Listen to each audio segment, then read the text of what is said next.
Afghanistan, and then was moved to Iraq and was in Baghdad for a while, working at checkpoints and looking for explosives. And he found them. He's got a great nose. He does his job well. And then the security company that Operation Baghdad Pups uses, Reed Security, they bought Louie along with a group of other dogs and moved him up to northern Iraq and Kurdistan. And they continued to work, but unfortunately, Louie has epilepsy, and he does have seizures, so they retired him early. And he'd been sitting in the dog run for 2 years.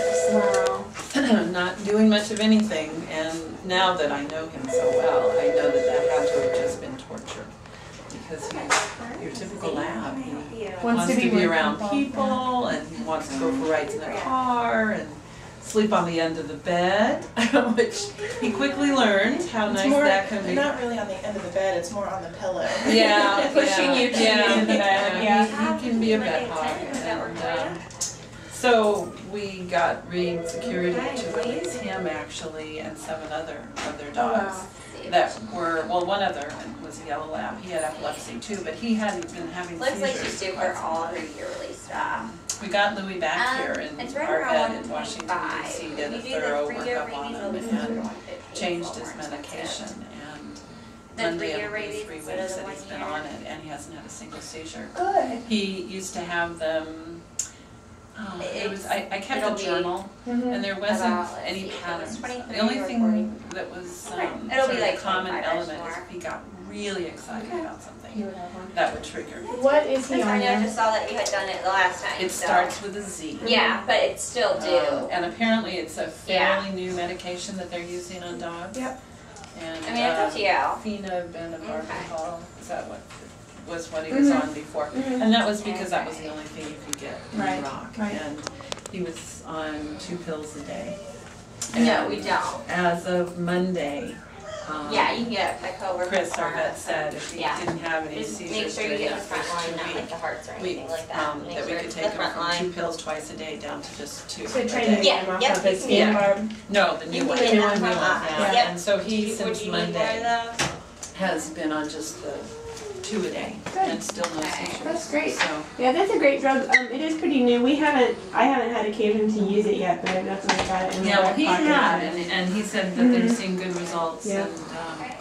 And when Louie has his seizures, he just kind of lays down, and he doesn't shake and all of that. He just lays there, and his eyes get real glassed over, and I know they're just about over with when he starts kind of smacking his chops, and his eyes run a little bit, and then he just stands up, and they only last about 5 minutes. But he's just an amazing, amazing dog.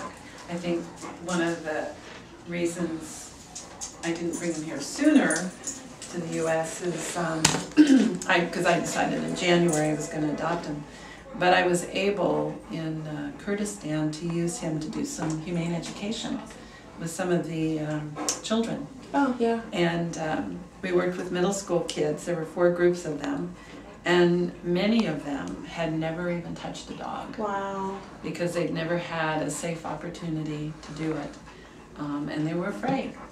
So he was just the most perfect dog to use for that. So, I thought, how can I take him away from here? Because he can't be an explosives dog, but he could have this job. Really? And he can have this job and sleep on the bed at night and really be in the house. good. But the really dangerous part of leaving him there was because Reed Security no longer has any military contracts.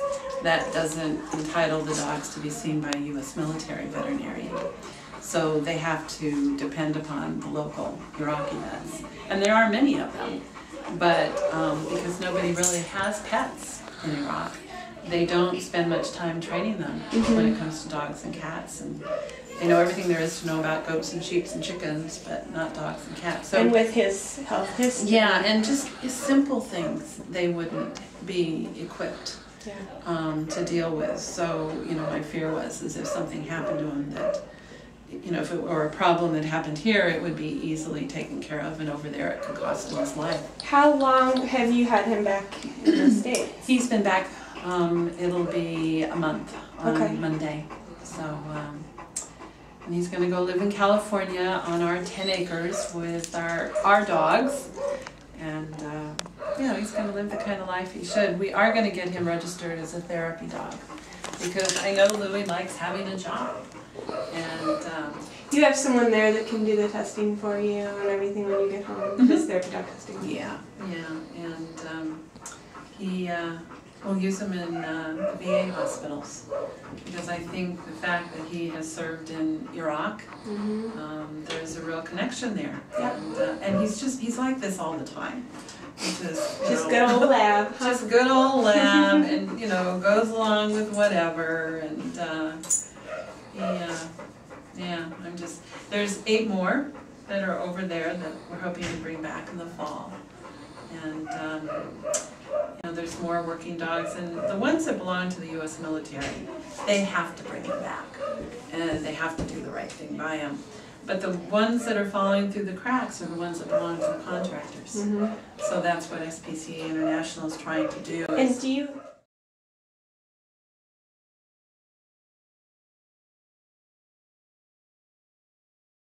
Hi, I'm Terri Crisp with SPCAI International, and this is Louie.